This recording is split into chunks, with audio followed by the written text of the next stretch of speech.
অবশেষে প্রতিশ্রুতি পালন করল জলপাইগুড়ি পৌরসভা।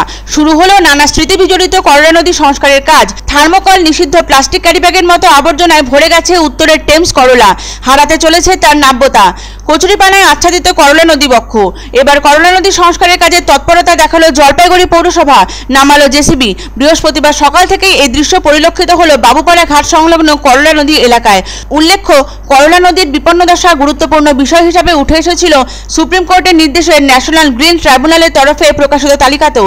তবে একদা খুবই স্বচ্ছ পরিষ্কার জল ছিল করলার। ইংল্যান্ডের টেমস নদীর সঙ্গে তুলনা করা হতো করলাকে। বর্তমানে অত্যাধিক দূষণের মাত্রা গ্রাস করেছে করলার স্বাভাবিক সৌন্দর্যকে।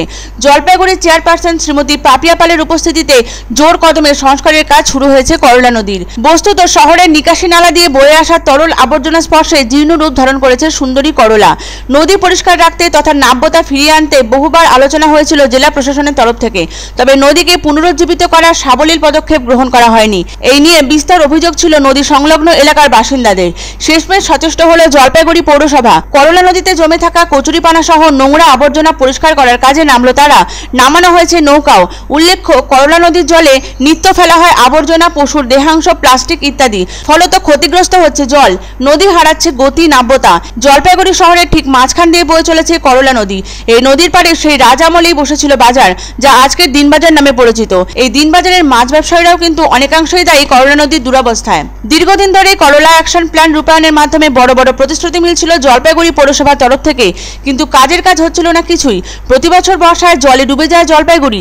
একের পর এক অবৈজ্ঞানিক কর্মকাণ্ড ঘটে চলেছে নদীর সৌন্দর্যায়নের নামে। আবার দুর্গাপূজায় বিসর্জন, কালীপূজায় বিসর্জন, ছট পূজা সবই হয় করলার জলে। শহরের বিভিন্ন নর্দমা করলা নদীতে পড়েছে। কিছুদিন আগে নর্দমাগুলোর মুখে বসানো হয়েছে ছাঁকনি, যাতে নদীর জলে দূষিত কিছু না পড়ে। তবে নদীর জলে দূষণ আটকানো সম্ভব হয়নি। তবে এবার কথা রাখলো জলপাইগুড়ি পৌরসভা। জেসিবি নামিয়ে করলা নদী সংস্কারের কাজ শুরু করা হলো বৃহস্পতিবার সকাল থেকেই। উপস্থিত ছিলেন জলপাইগুড়ির চেয়ারপারসন পাপিয়া পাল।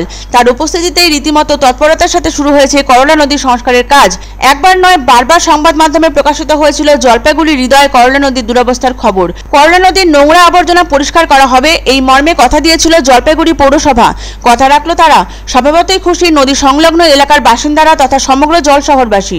উল্লেখ্য, করলা নদীর বেহাল দশা নিয়ে উদ্বেগ প্রকাশ করেছিলেন সায়েন্স অ্যান্ড নেচার ক্লাবের সম্পাদক তথা পরিবেশপ্রেমী রাজা রাউত। তার কথায়, এভাবে কচুরিপানা আবর্জনায় ভরে থাকলে খুব শীঘ্রই পরিচিতি হারাবে এই নদী, বিঘ্নিত হবে পরিবেশের ভারসাম্য।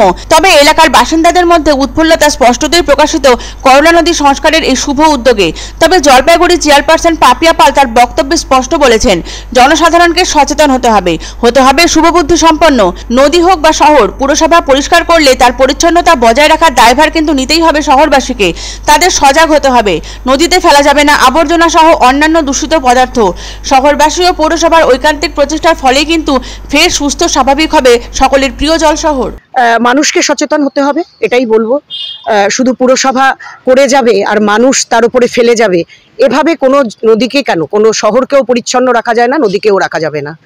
তা মানুষকেও এগিয়ে আসতে হবে। বারংবার আমরা দিনবাজার ব্যবসা যারা করছে সেখানে আমরা বারংবার সতর্কতা করেছি, বিভিন্ন রকম আমরা বার্তা দিয়েছি, মাইকিং করিয়েছি, কিন্তু আজও ফল হয়নি। এরপরে কিন্তু আমরা আইনানুগ ব্যবস্থা নিতে বাধ্য হব। যে করলার ওপরে কোনো থার্মোকল ফেলা যাবে না, কোনো নোংরা আবর্জনা ফেলা যাবে না। অ্যাকচুয়ালি পৌরসভা ভালো কাজ করছে, প্রচণ্ড মশার উপদ্রব। তাছাড়া এই নদীটা একটা জলপাইগুড়ি ঐতিহ্য করলা নদী, তো এটা সংস্কারের কাজ হচ্ছে, এর জন্য আমরা খুবই খুশি, ভীষণ ভালো লাগছে আমাদের।